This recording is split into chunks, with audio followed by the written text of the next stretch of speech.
Bonjour à tous, j'espère que vous allez bien. Alors en ce beau dimanche aujourd'hui, bon même si on est en intérieur en soi, on va parler en fait des altcoins. On va parler des altcoins de la DeFi et je vais m'efforcer, d'accord? Mais bien sûr, on ne va pas faire comme le font la plupart des gens. Oui, on va essayer de parler du top 10 des meilleurs altcoins de la DeFi. Je ne vais pas être là à vous promettre en fait des x10, des x100 et tout ce que vous voulez en fait sur ces projets-là. Tout va dépendre du marché, bien évidemment. Et je vais également en aucun cas m'accorder le mérite de quoi que ce soit sur tous les projets qui vont être présentés. Il y en aura sûrement qui vont exploser, d'autres qui vont moins exploser. De toute façon, en alt season, honnêtement, c'est quand même difficile de se tromper. Alors, on va commencer et on va parler en fait par les principaux projets de la DeFi, de la blockchain, Ethereum. Et ça, il faut bien le comprendre, c'est qu'aujourd'hui, il commence à y avoir ce que je dirais en anglais un shift. Il y a vraiment aujourd'hui plus qu'Ethereum. Il y a aussi d'autres blockchains qui commencent vraiment à monter en puissance et je pense notamment en fait par l'exaspération de beaucoup, par les frais qui sont exorbitants, par la lenteur en fait d'Ethereum et par le fait en fait aussi qu'il existe tout un tas d'autres solutions qui permettent tout aussi simplement, vraiment encore plus simplement, de développer en fait des applications sur des blockchains qui sont beaucoup moins chères et qui sont beaucoup plus rapides. J'en parlerai plus dans un second temps. Alors déjà en fait dans les principaux projets en fait de la DeFi qui sont aujourd'hui sur Ethereum, on retrouve, je pense que vous n'allez pas forcément tous les découvrir, on a le projet REN, donc le projet REN qui permet en fait d'interconnecter les différentes blockchains grâce à la tokenisation, notamment par exemple pour avoir du Bitcoin sur Ethereum, pour avoir du Zcash sur Ethereum. Donc il y a une tokenisation via le REN BTC, REN Zcash, etc., etc. Et ils ont aussi pour ambition d'offrir de la liquidité, notamment pour tous les tokens qui vont tokeniser via des pools de liquidité et notamment ils ont fait des partenariats avec les autres gros projets dont on va aussi parler comme Synthetix et CRV. Justement, Synthetix qui est une plateforme qui permet de créer des tokens synthétiques et qui aujourd'hui a un concurrent, on n'en parle pas encore trop et pourtant il est quand même plutôt bien capitalisé, qui est Terra avec son token qui est le Luna. Et ensuite, justement, donc le CRV, qui a émis un token de gouvernance, bien sûr le CRV. Bon, je rappelle que les tokens de gouvernance, ça sert à gouverner, donc à voter pour les différentes, on va dire, dès qu'il y a une décision à prendre dans une évolution au sein du projet, un développement, un airdrop, tout ce que vous voulez, la communauté en fait va être à chaque fois, on va demander à la communauté qui va devoir voter et on vote grâce aux tokens qui ont été émis. Donc CRV aujourd'hui, c'est une plateforme qui est spécialisée en fait dans les pools de liquidité sur les stablecoins et le Bitcoin et ils ont une TLV, donc TLV pour Total Value Locked. Donc c'est en gros la valeur qui est bloquée aujourd'hui en fait dans leur application en dollars, c'est calculé en dollars. Donc ça fluctue en fonction du marché. Il ne faut pas forcément se faire avoir par la TLV en fait qui prend de la valeur, ne veut pas dire qu'il y a plus de monde qui dépose des fonds. Ça veut aussi dire que les fonds qui sont bloqués, eux, ils prennent de la valeur. Donc la TLV, elle est actuellement de 4 milliards pour l'application CRV. Donc Curve Finance, si je donne le nom et pas que le token. Ensuite, on va avoir deux plateformes de prêt qui sont Compound et AV, avec leurs tokens respectifs qui sont bien évidemment des tokens de gouvernance. Donc le Comp token pour le projet Compound, spécialisé en fait dans le prêt. Donc bien sûr, on peut prêter et emprunter bien évidemment. Pareil pour AV. Les deux sont vraiment, on va dire, plus ou moins des concurrents, même si AV est quand même un petit peu plus développé et permet quand même d'avoir un petit peu plus de tokens différents. Compound a 5 milliards de TLV et AV a 6 milliards de TLV. Bon, là on fait vraiment partie en fait ces projets font vraiment partie des mastodontes, vraiment les plus gros projets en fait qu'on retrouve aujourd'hui dans tout ce qui touche à la DeFi. Ensuite, on va avoir deux autres projets qui sont plus des DEX, donc des plateformes d'échange décentralisées qui permettent d'échanger des tokens, qui permettent également d'avoir des pools de liquidité, voire même de faire ce qu'on appelle du farming sur les LP tokens. Donc je vais un petit peu tout vous expliquer. Alors, on a Uniswap. Uniswap, c'est un petit peu plus simple parce qu'il y a on va dire, de fonctionnalités. Donc, il a émis son token de gouvernance, le UNI. Voilà, comme toujours, de toute façon, les tokens de gouvernance, ça sert toujours à la même chose. Ça sert juste à avoir une décision. C'est vraiment très similaire à ce qu'on peut avoir avec les actions qui nous donnent un droit de vote parce qu'une action est égale à une part justement dans l'entreprise. Cette part peut avoir un poids. Donc là, c'est un peu le même principe, sauf que, bon, là, on ne reçoit pas de dividendes, même si au final, il y a des récompenses, il y a des redistributions. Donc vraiment, en fait, ça peut... en tout cas, c'est ce qui se rapproche, à mon sens, le plus aujourd'hui d'une action. Le fait, en fait, de détenir un token de gouvernance, même pour des grosses entreprises, des fonds qui souhaitent vraiment avoir un rôle dans l'évolution en fait d'un projet, eh ben, il suffit en fait qu'ils achètent pour, je sais pas, 5%, 10%, 15% des tokens qui sont en circulation et ça va leur donner un poids qui va être assez important au niveau de la gouvernance. Donc Uniswap, aujourd'hui, ils ont quand même 4 milliards de TLV, donc ça veut dire de Total Value Locked, notamment dans leur pool de liquidité. Et ils ont un volume d'échange, parce que là on parle d'un DEX, donc d'une plateforme d'échange qui est décentralisée. Ils ont un volume d'échange de 1 milliard de dollars. Donc là, c'est vrai que ça commence quand même à faire beaucoup. Ils font limite partie en fait des principales plateformes d'échange en termes de volume d'échange. Bon, bien sûr, c'est pas encore comparable à du Binance par exemple en termes de volume d'échange, mais quand même, déjà atteindre 1 milliard pour un DEX, honnêtement, il y a de cela en fait quelques années, où les seuls qui existaient, c'était par exemple, on avait Paraswap, on avait IDEX, etc. On était très très loin d'avoir des volumes qui étaient aussi importants. Donc là, clairement, c'est intéressant. Et on a ensuite son principal concurrent qui est SushiSwap. Bon, il y a eu beaucoup en fait de choses qui s'est passé par rapport à ce projet, mais aujourd'hui, c'est vraiment un concurrent sérieux parce qu'ils ont 3,8 milliards de dollars de TLV, donc quasiment pareil en fait que Uniswap. Bon, ils n'ont pas des volumes aussi importants, mais quand même, ils sont à 350 millions de dollars de volume en 24 heures, bien sûr. Donc, ça commence à faire quand même pas mal. L'avantage de SushiSwap, c'est qu'on a une plateforme d'échange, on a un pool de liquidité, très bien, les deux font pareil. On a aussi du farming de LP token. Donc, le LP token, c'est quoi? C'est tout simplement, en fait, quand vous allez apporter de la liquidité sur une paire d'échanges, par exemple, on peut donner en fait Ether USDC. Quand vous apportez en fait de la liquidité, donc par exemple en mettant 50% d'Ether et 50% d'USDC, vous allez recevoir le fameux LP token, LP pour Liquidity Provider. Donc c'est un token en fait qui représente justement une part dans le fonds, donc le pool de liquidité en fait dans lequel vous avez mis vos propres fonds.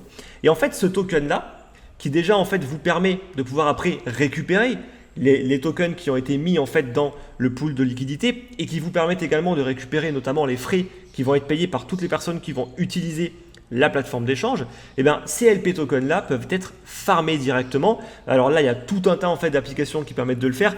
Je ne vais pas forcément rentrer en fait dans le détail par rapport à ça, mais en tout cas par exemple SushiSwap permettent justement de faire travailler encore davantage ces fameux LP tokens pour aller chercher du rendement encore plus important. Ensuite, on va avoir le fameux projet Link. Je pense que là, vous le connaissez, c'est pour les oracles décentralisés. C'est vraiment pour tout ce qui va être data, pour fournir en fait de la donnée, on va dire, du monde extérieur directement dans la blockchain. Bon, c'est un projet, je pense que beaucoup de personnes en ont parlé. Plus personne en parle justement en ce moment. Tout le monde est focalisé en fait sur d'autres projets. Moi, je vous le dis, regardez bien qu'est-ce qui va se passer en fait avec le Link. En général, en fait, quand les projets comme ça sont un petit peu en retard par rapport au marché, je dis ça, je dis rien, il peut y avoir un potentiel de rattrapage qui est quand même beaucoup plus intéressant que d'acheter un token qui monte en ligne droite. Voilà, après, comme d'hab, je ne donne pas de conseils en investissement, chacun fait ce qu'il veut. Et on va terminer en fait par le projet Yearn Finance, donc YFI, toujours son token de gouvernance qui est le YFI. Qui lui, pour le coup, un agrégateur qui permet en fait de placer ses fonds dans les meilleurs produits, notamment tous les produits en fait que je viens de vous présenter, qui vont générer du rendement si on place ces fonds en fait chez eux.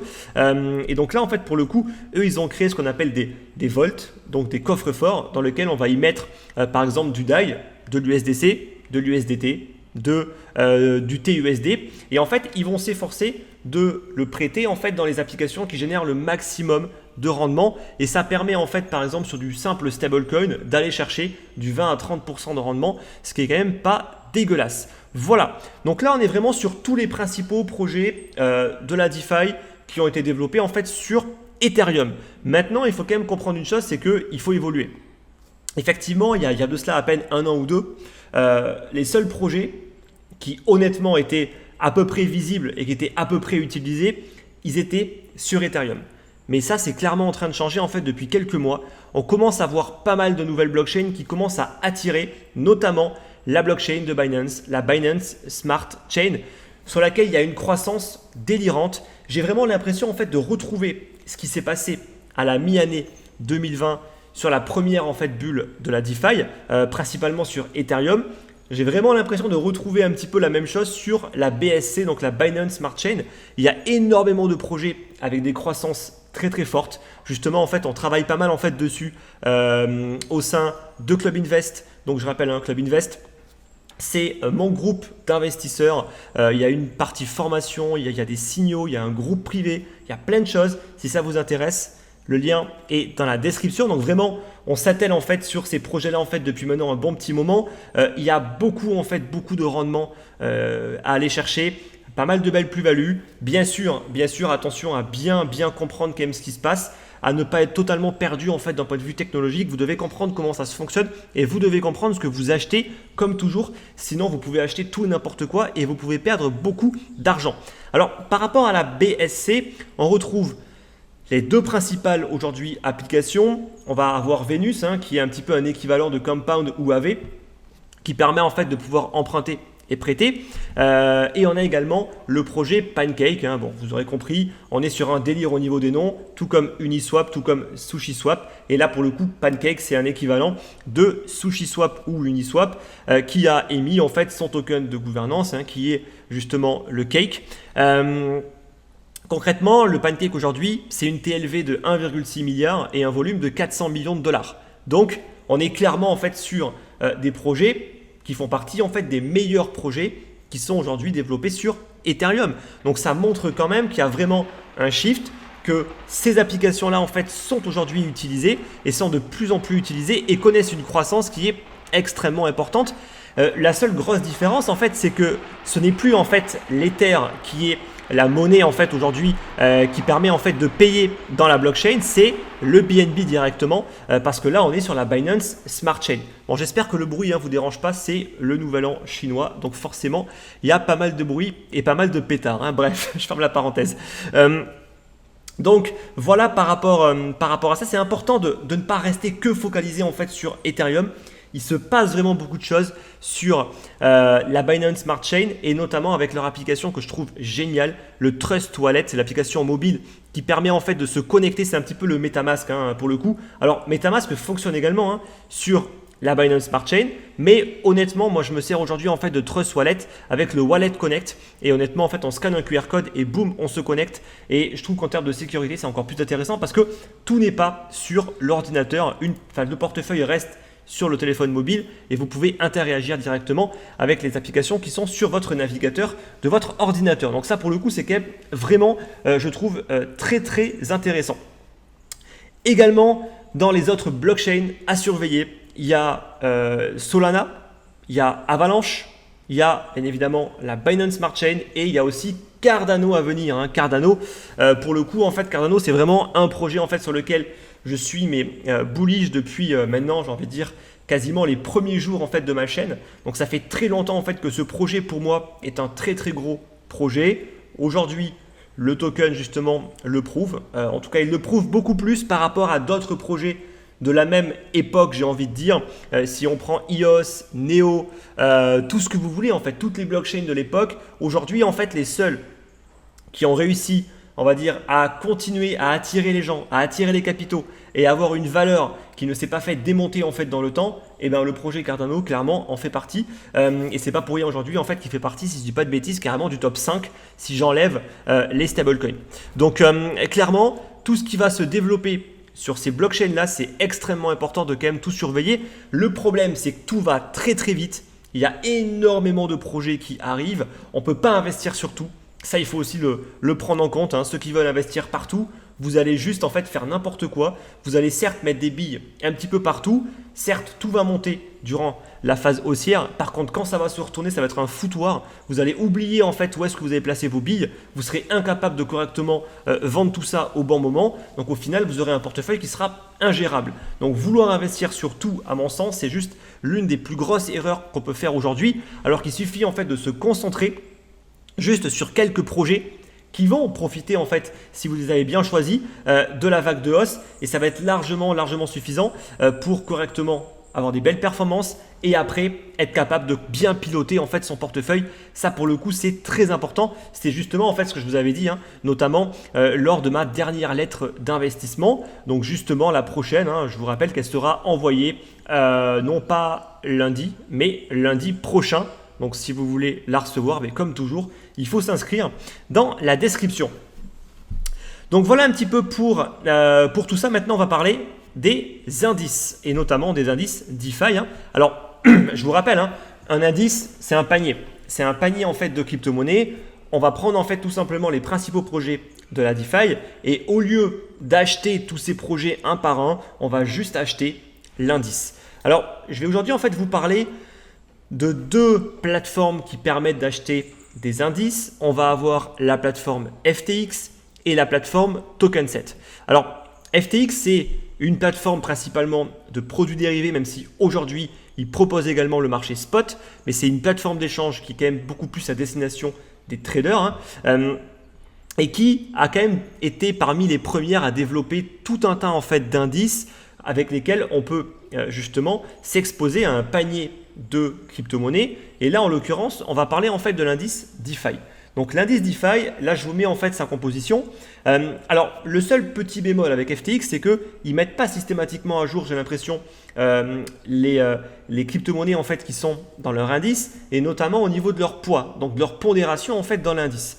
Donc bon, là, on a une forte pondération sur les projets qui sont Synthetix, Polkadot, Link. Tiens, justement, je l'ai complètement oublié. Le Polkadot, bien évidemment, à mettre au même titre que les plateformes comme Solana, Avalanche, la BSC et Cardano. Bien évidemment, il ne faut surtout pas oublier Polkadot, qui est également une blockchain qui est extrêmement intéressante. Et il y a tout un écosystème qui se développe également autour de Polkadot qu'il faut également surveiller de très près. Donc vous voyez que ça commence à en faire des choses qu'il faut surveiller.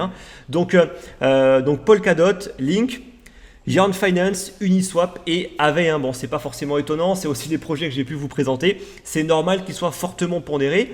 Alors, l'avantage, c'est qu'après, il y a quand même une forte diversification sur pas mal d'autres projets, peut-être parfois qui sont aussi connus, d'autres un petit peu moins connus. Le seul truc qui est un petit peu dommage, c'est que vraiment la pondération parfois est tellement faible que je me dis que ça ne sert pas à grand chose. Quand je vois moins de 1% sur certains projets, bon, oui, on peut aller chercher quand même un petit peu de performance si vraiment ils explosent. Mais concrètement, c'est que c'est un petit peu dommage. J'aurais peut-être un petit peu plus réduit pour le coup le panel pour augmenter un petit peu plus la pondération. Maintenant, plus on est diversifié, plus on a de chances d'être exposé à des cryptos qui vont potentiellement prendre énormément de valeur. Donc, l'indice, il s'appelle DeFi, tout simplement, c'est DeFi, et on peut investir en fait dessus directement grâce aux contrats futurs. Petit bémol, bien évidemment, les contrats futurs et notamment les contrats futurs perpétuels, ils ont ce qu'on appelle des frais de refinancement, vu qu'il faut en fait tout simplement rouler un petit peu. En fait, c'est le même principe que pour une dette, on va rouler en fait le contrat. Il faut en fait un contrat perpétuel. Dans la technique, en fait, ça n'existe pas. Un contrat a toujours une date d'expiration. Et là, en l'occurrence, il y a un renouvellement en fait qui est effectué. Si je dis pas de bêtises, c'est toutes les heures, je crois, sur FTX. Sur Binance, c'est toutes les 6 heures ou toutes les 8 heures. Et sur FTX, c'est toutes les heures, je crois. Mais peu importe. En tout cas, ce frais de refinancement, il faut le prendre en compte. Parce que si vous voulez acheter en fait pour plusieurs mois, voire 6 mois, voire 1 an, là les frais peuvent vraiment être très importants, donc ça il faut quand même le prendre en compte. C'est le seul petit bémol, c'est que les contrats futurs perpétuels c'est vraiment génial sur du court terme. Par contre sur du moyen long terme, honnêtement c'est pas forcément ce qui va être conseillé à cause des frais de refinancement qui évoluent au fil du temps et on ne sait pas en fait s'ils vont rester au plus bas ou s'ils vont exploser, comme c'est parfois le cas quand il y a vraiment des pics en fait de volume et que tout le monde s'excite un petit peu et tout le monde passe acheteur. Ensuite, on va avoir l'indice TokenSet. Donc là, en fait, c'est le DeFi Pulse Index avec leur token. En fait, donc eux, c'est complètement décentralisé. Ce n'est pas du tout un produit dérivé comme les contrats futurs avec FTX. Et là, en fait, vous allez acheter un token qui s'appelle le DPI, que vous pouvez directement transférer ensuite sur votre ledger, sur n'importe quel portefeuille Ethereum. Donc, bien sûr, là, pour le coup, ça a encore été développé sur Ethereum. Je vous mets en fait la pondération. Donc là, c'est quand même beaucoup plus clair. On a les principaux projets en fait de la DeFi, Aave, Uniswap, Synthetix, MakerDAO pour le DAI, le Compound, le Yearn Finance, Loopring, REN, Balancer et le Kyber Network avec une pondération. Et là, pour le coup, il faut comprendre que la pondération, elle est calculée par rapport au poids, par rapport à la market cap de chacun des projets. Donc cette pondération va évoluer et il y aura un rebalancing, donc un rééquilibrage qui sera effectué. Il n'y en a pas trop souvent, d'accord? Parce que bien évidemment, qui dit rééquilibrage dit forcément achat et revente, et donc dit frais. Donc il n'y en a pas non plus tout le temps, mais de temps en temps, il y a quand même des rééquilibrages qui sont opérés pour maintenir une pondération, pour pas qu'il y ait un token qui bouffe absolument tout dans l'indice. Donc, pourquoi investir sur un indice? Bon, déjà en fait, miser sur tout un secteur, ça permet à coup sûr de profiter en fait d'une hausse globale et d'éviter en fait de se tromper. Voilà. Donc déjà en fait, c'est pareil pour la bourse. Une personne qui achète par exemple l'indice du S&P 500 ou l'indice du MSCI World, c'est une personne qui ne prend pas de risque. Il achète le marché. Et quand on achète le marché, en fait, tant que le marché dans sa globalité il monte, vous êtes sûr de suivre le marché. Dans la plupart des cas, on le sait aujourd'hui, ceux qui veulent toujours en fait aller choisir les projets directement vont systématiquement se tromper, faire des erreurs. Ils peuvent acheter des bons projets, mais aussi des mauvais projets et qui pour le coup, s'ils sont trop fortement pondérés en fait dans leur stratégie, vont les tirer vers le bas. Et le principe même d'un indice, c'est avant tout de pouvoir s'exposer. Donc là, en fait, pour FTX, c'est quasiment à une vingtaine de projets. Pour le DeFi Pulse Index de Token 7, c'est quasiment à une dizaine de projets. Vraiment très simplement, vraiment pour suivre ce secteur. Donc là, on suit quand même la DeFi vraiment sur Ethereum, en tout cas pour Token 7. Bon, ça a été développé en fait sur Ethereum. Sur FTX, pour le coup, c'est un petit peu plus intéressant parce qu'il n'y a pas forcément que ce qu'on peut retrouver en fait sur Ethereum. Il y a aussi le projet par exemple Avalanche, on retrouve le projet Cream, on retrouve le projet Polkadot. Alors il manque évidemment par exemple des projets comme le Pancake, comme le BNB, comme le Venus, etc. Mais quand même, c'est à mon avis un indice qui peut être amené à évoluer en fait dans le temps. Et pour le coup, vu que c'est centralisé, eux, ils peuvent se permettre d'avoir tous les tokens de n'importe quelle blockchain sans les problèmes d'interopérabilité. Et ça, pour le coup, c'est quand même assez intéressant. Mais c'est aussi intéressant, en fait, notamment le DPI de Token 7. Ensuite, ça permet en fait de conserver une forte diversification, ce qui est toujours bon. Ça permet en fait d'avoir un risque qui est contrôlé, notamment grâce au rééquilibrage. Et puis en plus, vous le savez, en fait, aujourd'hui, en fait, les seuls particuliers qui sont gagnants en fait dans l'investissement sont ceux qui vont acheter des indices et non pas ceux qui vont acheter un petit peu au feeling des projets par-ci par-là. Et en plus de ça, les frais sont extrêmement faibles. Alors là, pour le coup, en fait, sur le DPI de Token 7, on paye en fait le frais du réseau Ethereum. Donc moi, j'ai acheté il y a quelques semaines de cela du DPI, j'ai acheté pour plusieurs dizaines de milliers de dollars et j'ai payé pour $50 de frais. Donc ça reste correct. Le seul problème, c'est que bien évidemment, si on veut acheter pour quelques centaines de dollars, là, ça ne vaut pas le coup parce que les frais sont tellement importants du réseau Ethereum que vous allez payer vraiment des frais qui vont correspondre à une somme trop importante par rapport au capital investi. Donc si c'est pour plusieurs dizaines de milliers de dollars, ça ne posera pas de problème au niveau des frais. Par contre, si c'est pour moi, là pour le coup, c'est vraiment le gros bémol de la blockchain Ethereum. Donc vraiment, faites attention par rapport à ça. Et là, pour le coup, FTX peut être plus intéressant. En tout cas, pour les petits portefeuilles, FTX, à mon sens, est plus intéressant, même si il y aura quand même toujours ces frais de refinancement qui vont tomber de manière systématique toutes les heures. Donc ça, c'est quand même intéressant. Donc sur Token 7, on paye donc les frais du réseau Ethereum pour acheter et pour vendre, bien évidemment, les tokens DPI. À savoir en fait que vous n'avez pas forcément besoin en fait de passer par Token 7 pour acheter le DPI. Vous pouvez directement aller via les plateformes de swap qui permettent également directement de pouvoir le swapper. Bon, la liquidité est peut-être pas excellente, donc ce serait peut-être plus intéressant de passer directement par token 7. Mais en tout cas, on peut l'échanger, vu que c'est un simple token sur Ethereum. On peut vraiment le transférer et même payer avec si vous voulez payer avec, hein.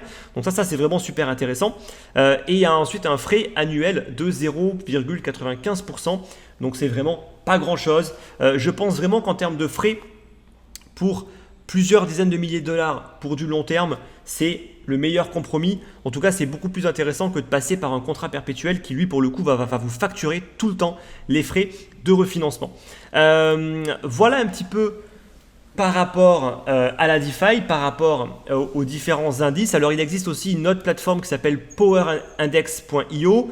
Bon, les indices, là, pour le coup, on est sur quelque chose qui se rapproche beaucoup plus de token 7. Par contre, token 7, il y a quand même une certaine capitalisation aujourd'hui qui est assez importante, donc ça prouve quand même que c'est beaucoup utilisé. Là, pour le coup, sur powerindex.io, il y a beaucoup moins de market cap au niveau de l'indice, donc beaucoup moins éventuellement de liquidité. Donc, il faut quand même faire attention par rapport à ça.